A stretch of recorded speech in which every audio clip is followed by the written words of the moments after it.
Olá, hoje eu quero falar com você sobre o tempo. Na verdade, eu quero falar com você sobre a relação conflituosa que nós travamos com ele. Para você ter uma ideia do que eu estou falando, talvez aí na sua mente esteja passando a seguinte questão. Assista ou não assista até o final o que esse cara está falando?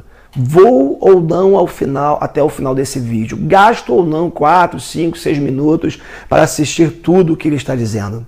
Será que vai parecer alguma coisa mais interessante e eu vou estar perdendo meu tempo assistindo esse vídeo, podendo estar fazendo uma outra coisa mais legal, que me dê mais prazer, que me satisfaça, que me acrescente?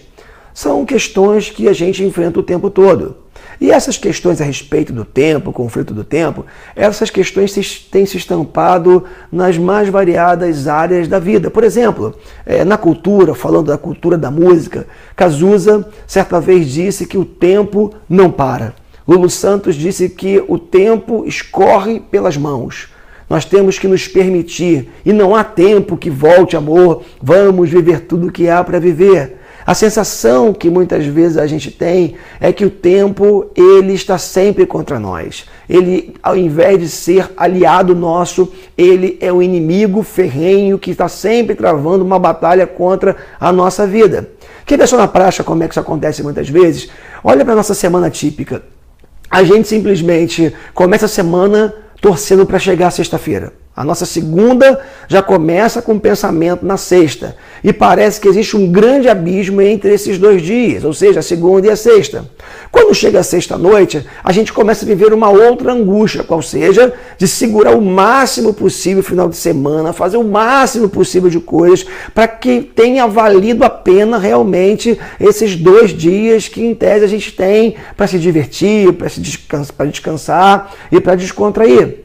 Pensa comigo agora numa situação acadêmica. Pensa comigo agora, por exemplo, falando de prova, falando de aula. A gente está na sala de aula e a gente fica o tempo todo olhando para o relógio, doido para o tempo passar, para aquele professor parar de falar, para aquela aula acabar, para a gente ir embora para casa. Porém, esse mesmo professor, quando está aplicando uma prova para a gente fica torcendo para o tempo não passar. E daí começa um verdadeiro martírio, por exemplo, quando ele fala 30 minutos para entregar a prova, 15 minutos, 10 minutos, acabou o tempo. E a gente fica muitas vezes angustiado porque tem que entregar uma prova sem ter conseguido ter sucesso naquela matéria, naquela prova que a gente estava fazendo. E isso demonstra o quê? A angústia, a crise que a gente tem com esse negócio chamado tempo. Agora eu queria chamar você para uma reflexão ou uma outra reflexão. Eu queria convidar você por um instante a pensar que não precisa ser assim. A palavra de Deus, a Bíblia, ela diz ou nos chama, nos convida para uma outra realidade, uma outra relação com o tempo que não seja uma relação de conflito. Para você ter uma ideia do que eu estou dizendo, teve um sábio que viveu aproximadamente 3.000 anos, o nome dele foi Salomão. E Salomão escreveu uma coisa muito interessante num livro chamado Eclesiastes, no capítulo 3, no verso 1. Ele diz o seguinte: há tempo para todas as coisas debaixo do céu, debaixo do sol. O que Salomão estava dizendo? Quis dizer com isso? É simples. Salomão está dizendo que tudo que tiver que acontecer, vai acontecer. Salomão está dizendo que a nossa vida é marcada por feitos, por fatos, por coisas que nós fazemos, por coisas que nós não fazemos e que nós temos que aprender a nos alegrarmos com o que nós fizemos e não sofrermos com aquilo que nós não conseguimos realizar. Em tese é isso que Salomão está dizendo, que nós temos potencial para fazermos muitas coisas, devemos fazer muitas coisas, mas tem muitas coisas que nós não vamos realizar e isso não precisa nos angustiar, porque eu sei que nós ficamos angustiados com coisas que nós não conseguimos fazer, com outras que nós não fizemos tão bem. Então, o que a gente tem que pensar por um instante é o seguinte: a gente não precisa ficar angustiado com o passado, porque o passado já foi plantado e hoje nós apenas colhemos aquilo que foi plantado por nós ou por outros que fazem parte da nossa vida. Nós não precisamos ficar angustiados com o presente, porque a Bíblia fala que existe algo chamado providência de Deus. O Deus que governa a história, governa a nossa vida, que cuida da gente e que age em nosso favor. O apóstolo Paulo vai dizer que todas as coisas cooperam para o bem daqueles que amam a Deus. Nós não precisamos também ficar angustiados com o futuro, ansiosos com o dia de amanhã. O Senhor Jesus disse que cabe a cada dia o seu próprio mal. Então, vivamos hoje, vamos viver o dia de hoje, fazer o nosso melhor, nos entregar e escolhermos prioridades, focarmos em prioridades. Isso é muito importante, porque você tem o papel de Deus na história, você tem aquele papel que é aquilo que Deus faz, existe uma esfera de atuação que é nossa. Por exemplo, prioridade. A gente tem que aprender o que é prioridade. E eu poderia dar uma lista básica, rápida para você. Deus tem que ser prioridade na nossa vida.